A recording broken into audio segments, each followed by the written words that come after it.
So a lot of what we're doing is, an athlete gets injured, and that's where I start off. So now the injury occurs. Now I got to get the injury better. And so whether that's with surgery or bracing, casting, whatever it may be. And then we just have to do general therapy on that. And that's just to recover from that specific injury. But then after that, that's when the wheels kind of fall off, because now you've rehabbed somebody's shoulder and they've got their motion back. But now there's, how do you throw a ball again? Or a football player with an ACL, great, he's got his range of motion, he can run, he can box jump. How do you get him back to be able to cut, sprint, take load and tackles? And sports performance does that.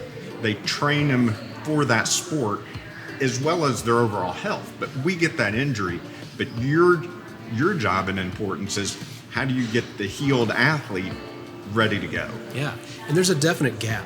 Just because an athlete is healed, they're back to normal health per se, doesn't mean they're necessarily ready to perform at their best. They typically go into a situation where injury occurs at a certain level of training. Well, after the injury, the healing process, they're not preparing for sport, they're trying to heal and get better, recover from the injury. So there'll be a drop off naturally of their performance, if you will. But my role is, number one, taking all the work that's been done and kind of not only running forward with that, but making sure that we're doing everything as safe as possible to progress them and not just kind of throwing them back out so that they're more susceptible and more likely to experience that injury again.